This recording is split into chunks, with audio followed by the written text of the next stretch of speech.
మావయ్య బిడ్డ కొంచెం అన్నం పెట్టుకురావాలా? కొద్దిగా తీసుకురా బిడ్డ. సరే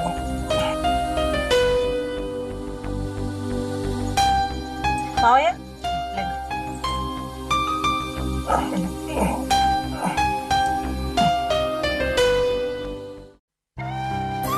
చేయి కట్టుకో.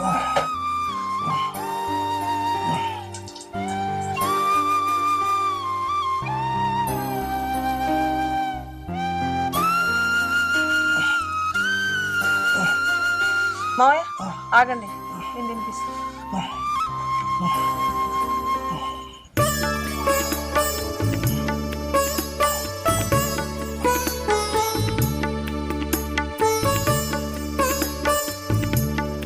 ఏడవకండి మావయ్య. కాదు బిడ్డ, కులం కులం అని నేను చిన్న చూపు చూసిన బిడ్డ, నాకు క్షమించు. కులం కులం అని దాని గుణం తెలిసింది బిడ్డ.